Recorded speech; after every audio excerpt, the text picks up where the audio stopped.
கொத்தடிமைத்தனம் இல்லாத தமிழ்நாடாக மாற்ற போறேன். வாய்ப்பில்லை ராஜா. இவருடைய குடுமி முழுக்க பிரதமரின் கையில் இருக்கிறது.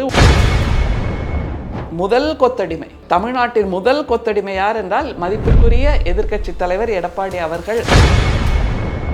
ஒற்றை மனிதராக கொள்கை பிடிப்போடு தமிழ்நாட்டின் மானத்தை காப்பாற்றியவர் நம்முடைய முதல்வர்.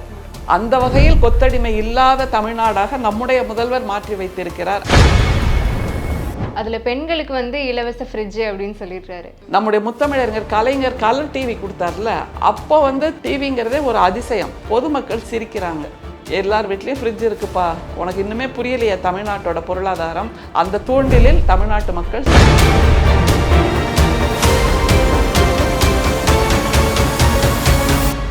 எடப்பாடி தேர்தல் அறிக்கை விட்டுருக்கிறாரு. அதுல பெண்களுக்கு இலவச ஃப்ரிட்ஜ் அப்படின்னு சொல்லிடுறாரு. அதே மாதிரி குறிப்பா கொத்தடிமைத்தனம் இல்லாத தமிழ்நாடாக மாற்ற போறேன் அப்படின்ற மாதிரியும் சொல்லிடுறாரு. ரெண்டு விஷயமா எடுத்துக்கலாம். முதல்ல அந்த கொத்தடிமைத்தனம் இல்லாத தமிழ்நாடுன்னா இவர் இன்னமும் கும்பகர்ண தூக்கத்துல இருக்காருன்னு தான் எனக்கு தோணுது. ஏன்னா தூக்கத்தில் நீண்ட நெடிய தூக்கத்தில் இருக்கும்போது தான் இப்படியாக ஒரு தமிழ்நாட்டை உருவாக்க வேண்டும்னு ஒரு கற்பனை அவருக்கு வருது.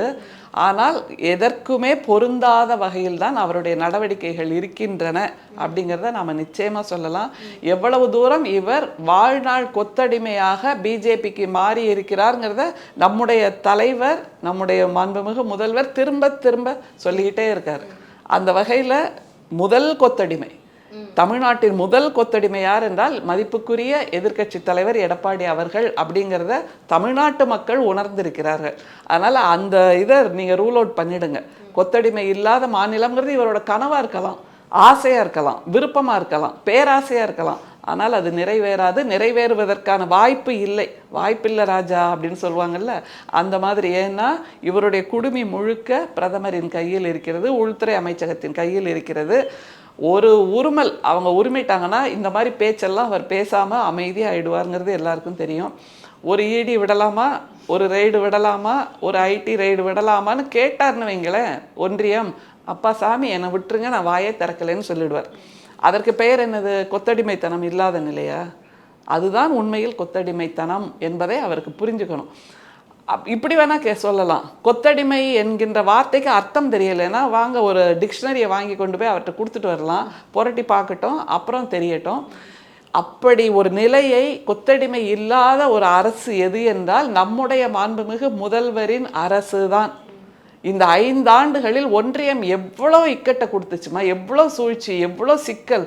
இயற்கை பேரிடர் நிதியை கூட கொடுக்காத கொடுங்கோல் ஆட்சியை பிரதமர் தமிழ்நாட்டுக்கு செய்தார். கல்வி நிதி, இங்கே இருக்கக்கூடிய இளம் குழந்தைகள் அவர்களுக்கான கல்வி நிதியை கூட கொடுக்காத ஒரு கொடுங்கோல் ஆட்சியை பிரதமர் தமிழ்நாட்டுக்கு செய்தார். எல்லா விதங்களிலும் தமிழ்நாட்டு உரிமையை மறுத்தார் பிரதமர். அந்த நிலையிலெல்லாம் கூட எங்கேயுமே தலை தாழாமல், எங்கேயுமே கொள்கையை விட்டு கொடுக்காமல், 10,000 கோடி கொடுக்கலைன்னா கூட பரவாயில்லை, நாங்கள் சமாளிப்போம் என்று ஒற்றை மனிதராக கொள்கை பிடிப்போடு தமிழ்நாட்டின் மானத்தை காப்பாற்றியவர் நம்முடைய முதல்வர். அந்த வகையில் கொத்தடிமை இல்லாத தமிழ்நாடாக நம்முடைய முதல்வர் மாற்றி வைத்திருக்கிறார். அதை நம்ம பெருமையாக சொல்லலாம். அடுத்தது நீங்கள் அந்த ஃப்ரிட்ஜு கொடுக்கறதெல்லாம் பற்றி கேட்டீங்க. இதையே நாம் நிறைய நேற்று கூட விவாதத்தில் பேசினோம். என்னன்னா vulnerable society, vulnerable section of the சொசைட்டின்னு ஒன்று புரியணும் முதல்ல. அது இவருக்கு புரியவில்லை, நம்முடைய மதிப்புக்குரிய எதிர்க்கட்சி தலைவருக்கு புரியவில்லை. அடுத்தது அந்த காலச்சூழலில் எது மக்களுக்கு அதிக தேவையாக இருக்கிறது அதுவும் புரியலை. இப்போ உள்ள காலச்சூழலில் ஃப்ரிட்ஜுங்கிறதெல்லாம் சர்வசாதாரணமான ஒரு விஷயம் ஆயிடுச்சு. நம்முடைய முத்தமிழறிஞர் கலைஞர் கலர் டிவி கொடுத்தார்ல, அப்போ டிவிங்கிறதே ஒரு பேசுபொருள், டிவிங்கிறதே ஒரு ஆச்சரியமான பொருள், டிவிங்கிறதே ஒரு அதிசயம். எல்லாரும் போய் பக்கத்து வீட்டில், எதிர் வீட்டில், டிவி இருக்கிற வீட்டில் அங்கே போய் 50 பைசா 1 ரூபாய்லாம் கொடுத்து பார்த்த காலம். அப்போது எல்லா வீட்டுக்கும் வண்ண தொலைக்காட்சிங்கிறது அப்போது அது அதிசயமான ஒரு பொருள். ஆனால் தொழில்நுட்பத்தின் வளர்ச்சியால் இப்போ இந்த தொழில்நுட்ப பொருட்கள் எல்லாமே விலை குறைஞ்சாச்சு, மிக அதிகமாக விலை குறைந்திருக்கிறது. முந்தையாவது லோன் போட்டு எல்லாருமே இதெல்லாம் வாங்குவாங்க, இப்போ அப்படி இல்லை என்கும்போது ஃப்ரிட்ஜுங்கிறது மிக எளியவர்கள் வீட்டில் கூட இருக்குது. அதை நம்முடைய எதிர்க்கட்சி தலைவர் போய் பார்க்கல. ஏன்னா அவர் எல்லா நேரமும் ஒரு பயத்திலே உட்காந்துருக்கார். எப்போ ரெய்டு கதவை தட்டிடுமோன்னு பயத்திலே உட்காந்துருக்கனால வீட்டை விட்டு வெளியில் போகல. அதை தவிர நம்முடைய இந்த 5 ஆண்டு ஆட்சி காலத்தில் பொருளாதார சுதந்திரம் என்பது மீட்டெடுக்கப்பட்டிருக்கிறது. தமிழ்நாட்டு மக்களுக்கான பொருளாதார சுதந்திரம், அவர்கள் கையில் பணம் புழங்குதில்ல, அதை வைத்து அவர்கள் தங்கள் வீட்டுக்கான தேவையை வாங்கிக் கொள்கிறார்கள் தாங்களாகவே. ஸோ இப்போ உள்ள தேவை என்பது இந்த மாதிரியான பொருட்கள் இல்லை, வீட்டு உபயோக பொருட்கள் இல்லை.